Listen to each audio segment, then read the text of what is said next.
बिस्मिल्लाहिर्रहमानिर्रहीम। अस्सलाम वालेकुम टू ऑल स्टूडेंट। आज हम लोगों ने सेकेंड ईयर की जो केमिस्ट्री है उसका चैप्टर नंबर 5 उसके इंपॉर्टेंट शॉर्ट जो हमने यहाँ पे देखने हैं, क्योंकि पहले हमने 4 चैप्टर्स जो हैं वो कर लिए हैं वन बाय वन करके। अभी हम 5वें चैप्टर के जो शॉर्ट हैं उसको हम देखेंगे कि इसमें कौन से अहम सवाल बनते हैं। याद रखिएगा चैप्टर नंबर 5 में से तकरीबन बोर्ड में 3 शॉर्ट आ रहे हैं इस बार, तो इसलिए इस चैप्टर को अच्छे से याद करना होगा। तो सबसे पहले हम बात करते हैं write down the uses of bleaching powder. जो ब्लीचिंग पाउडर होता है उसका क्या इस्तेमाल होता है वो आपने यहाँ पे बताना है। पहला सवाल इंपॉर्टेंट शॉर्ट है, कहता है जी ये इस्तेमाल किया जाता है लैब प्रिपरेशन के लिए। जो लैब है उसमें क्या प्रिपेयर करना है, क्लोरीन अगर आपने बनानी है या ऑक्सीजन बनाना है या क्लोरोफॉर्म बनाना है तो इसकी तैयारी में ब्लीचिंग पाउडर जो है वो इस्तेमाल किया जाता है।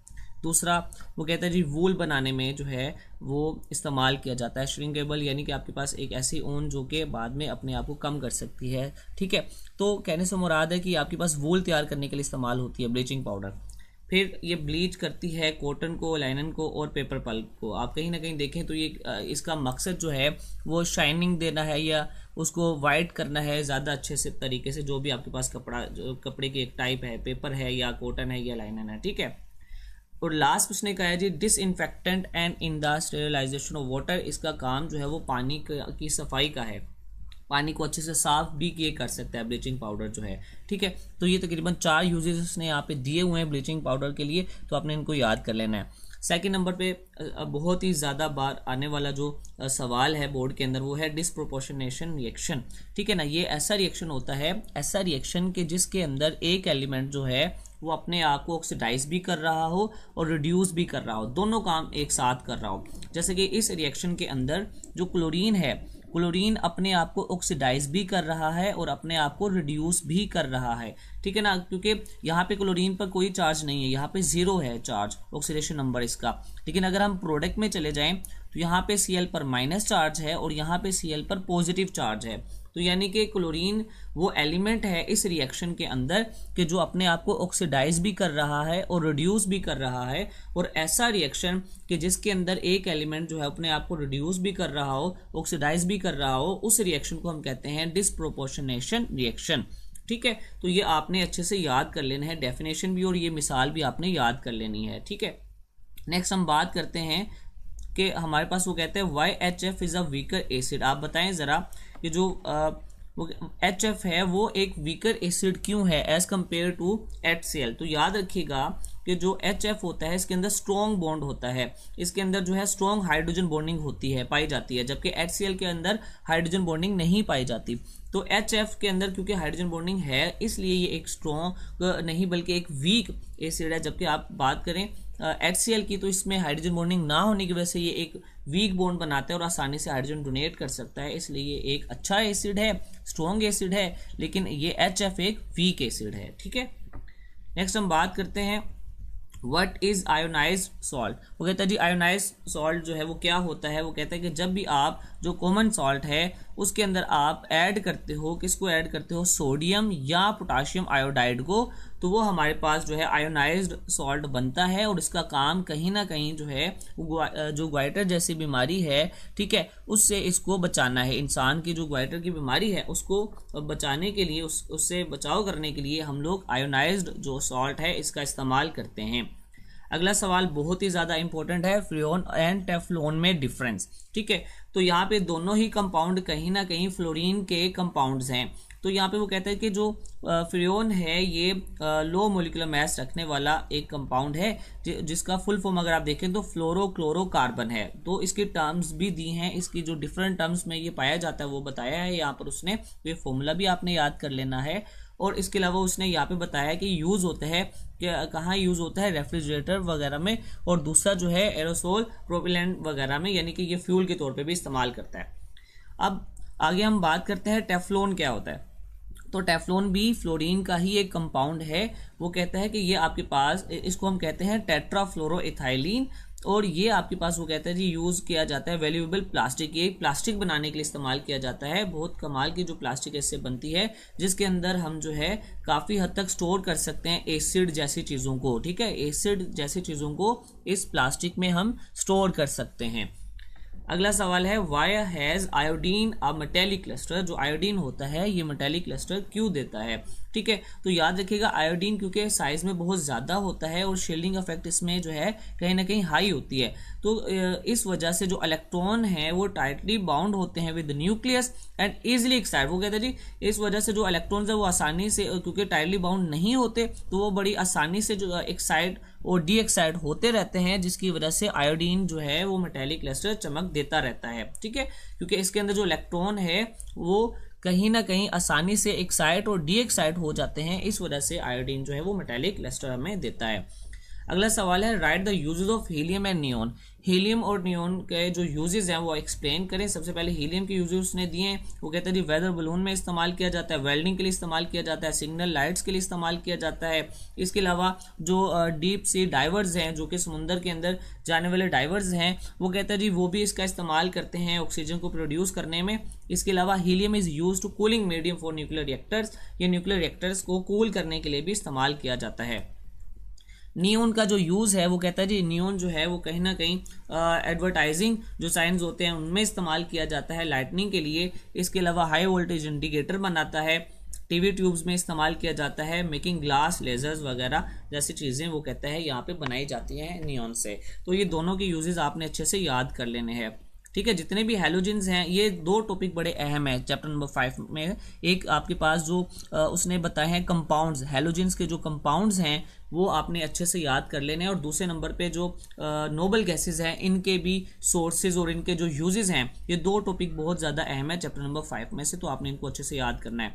नेक्स्ट है write the use of argon and krypton. Argon का यूज़ बताएं, क्रिप्टोन का यूज़ बताएं। तो आर्गन क्या है, इलेक्ट्रिकल लाइट बल्ब में यूज़ होता है। इसके अलावा ट्यूब्स बनाता है, फ्लोरेसेंट ट्यूब्स, ठीक है। गाइगर काउंटर में यूज़ होता है। इसके अलावा यूज़ होता है for arc welding and cutting.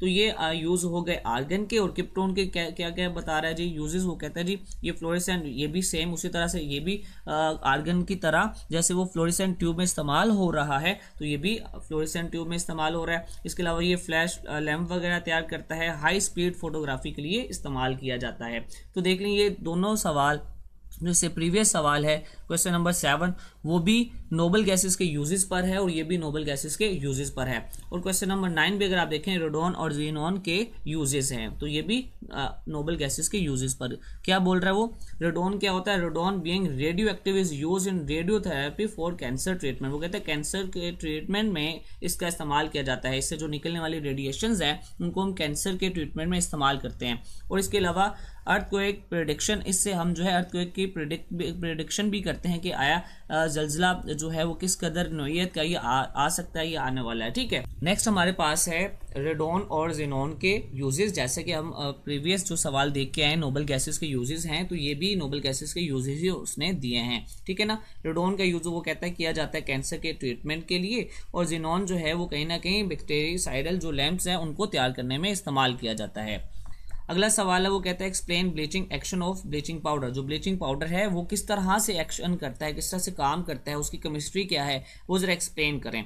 उसने कहा कि सबसे पहले तो जब आप ब्लीचिंग पाउडर को आप ब्रेक करते हो, वाटर के अंदर ऐड करते हो, तो ये क्या बनाता है, ये बनाता है हाइपोक्लोराइड आयन, ठीक है। ये जो हाइपोक्लोराइड आयन है यही कहीं ना कहीं जो है वो आपके पास ये करता है ऑक्सीडेटिव करैक्टर के तौर पे, ठीक है ना। तो ये आपके पास ये वाला आयन जो है, ये जो हाइपोक्लोराइड आयन है, ये आपके पास जनरेट जब होता है पानी के अंदर ब्लीचिंग पाउडर में से, तो ये जो है ये क्लीनिंग एक्शन वाला काम करता है, ठीक है। नेक्स्ट हम बात करते हैं what is available chlorine. Available chlorine क्या होती है, वो कहता है जब भी आप ब्लीचिंग पाउडर के अंदर कोई एसिड ऐड करते हो, चाहे वो आप स्ट्रॉन्ग एसिड है या वीक एसिड है, तो यहाँ पे फ्री क्लोरीन आपको मिलती है। तो इस क्लोरीन को हम कहते हैं कि ये फ्री क्लोरीन हमें हासिल हुई है ब्लीचिंग पाउडर में एसिड को ऐड करने से, तो ये क्लोरीन हमारे पास अवेलेबल क्लोरीन कहलाती है।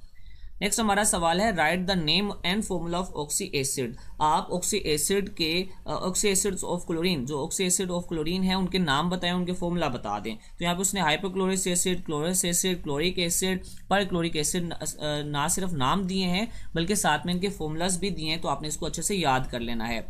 नेक्स्ट क्वेश्चन है हमारा, आपने बताना है explain the following order of oxy acid. वो कहते हैं जी ऑक्सी एसिड का ये जो ऑर्डर लिखा है इसको एक्सप्लेन कर दें ज़रा। तो याद रखिएगा जितना ज़्यादा ऑक्सीजन की मिकदार ज़्यादा होती जाएगी, तो ऑक्सीजन जो है वो कहीं ना कहीं हेलोजन से उतना ज़्यादा स्ट्रॉन्ग बॉन्ड बनाता रहेगा और हाइड्रोजन से जो डिफरेंस है, फासला, वो ज़्यादा हो जाएगा, जिसकी वजह से इसके एसिडिक नेचर सबसे ज़्यादा होगी, जबकि ये ऑर्डर आपके पास डिक्रीज होता जाएगा एसिडिक नेचर के लिहाज से। ठीक है, तो यहाँ पे उसने वजाहत दे दी है कि जैसे जैसे ऑक्सीजन की मिकदार ज़्यादा होती जाएगी वैसे वैसे जो स्ट्रेंथ है, the acid strength increase with the increase of number of oxygen atom, यानी कि ऑक्सीजन एटम ज़्यादा तो हेलोजन के साथ ज़्यादा स्ट्रॉन्ग बॉन्ड, जिसकी वजह से हाइड्रोजन से ज़्यादा फासला और हाइड्रोजन को निकालना आसान हो जाएगा। तो ये सबसे ज़्यादा एसिड है, ये उससे कम एसिड, 2 ऑक्सीजन रखने वाला जो है वो कम एसिड और 1 ऑक्सीजन रखने वाला सबसे कम एसिड होगा यहाँ पर। नेक्स्ट हमारा सवाल है, halogen act as oxidising agent. जो हेलोजन्स होते हैं वो एक्ट करते हैं किसके तौर पे? ऑक्सीडाइजिंग एजेंट के तौर पे। इसको जस्टिफाई करें। याद रखिएगा, हेलोजन्स जो होते हैं वो इलेक्ट्रोनेगेटिव होते हैं, नॉन मेटल्स होते हैं, ये बड़ी आसानी से दूसरों से इलेक्ट्रॉन छीन सकते हैं, जिसकी वजह से ये ऑक्सीडाइजिंग एजेंट के तौर पर काम करते हैं। मिसाल के तौर पर क्लोरीन को आप सोडियम से रिएक्ट करवाएं तो ये कहीं ना कहीं सोडियम से इलेक्ट्रॉन छीन लेगा और उसको ऑक्सीडाइज कर देगा, जिसकी वजह से हम कहते हैं कि हेलोजन्स जो होते हैं वो ऑक्सीडाइजिंग एजेंट होते हैं, क्योंकि ये दूसरों को ऑक्सीडाइज करने की एबिलिटी रखते हैं, काबिलियत रखते हैं। नेक्स्ट हमारा सवाल है, give peculiar behaviour of fluorine. Fluorine जो है वो बाकी सबसे जो है वो डिफरेंट बिहेवियर क्यों रखता है? तो याद रखिएगा, फ्लोरीन नहीं बल्कि जितने भी आपके ग्रुप हैं उनमें जो फर्स्ट मेंबर है वो कहीं ना कहीं दूसरे जितने भी मेंबर्स हैं उनसे डिफरेंस रखते हैं। तो यहाँ पे फ्लोरीन रखता है डिफरेंस क्योंकि ये स्मॉल साइज होता है और इसके अलावा आपके पास आयोनाइजेशन एनर्जी और इलेक्ट्रोनेगेटिविटी बहुत ज़्यादा होती है, लो डिसोसिएशन एनर्जी होती है, और इसके अलावा जो है वो वैलेंस शेल जो है इसका कहीं ना कहीं वो कंप्लीट होने में रिस्ट्रिक्शंस दिखाता है, क्योंकि इसका साइज बहुत कम है और इसके अंदर जो रिपल्शन है इलेक्ट्रॉन वो बहुत ज़्यादा होती है। इसके अलावा direct combination with inert gases, ये वाहिद आप कह सकते हैं कि आपके पास हेलोजन है जो कि नोबल गैसेस के साथ भी रिएक्ट कर लेता है। ठीक है, तो आज के लिए बस इतना ही। ये बहुत इंपॉर्टेंट शॉर्ट हैं। इसके अलावा जो 2 टॉपिक मैंने आपको बताए हैं कि आपने लाजमी जो है हेलोजन्स के जो यूजेस हैं, जो उनके कंपाउंड्स हैं उनके यूजेस, और इसके अलावा नोबल गैसेस के जो सोर्सेज और यूजेस है वो लाजमी याद कर लीजिएगा। बहुत शुक्रिया।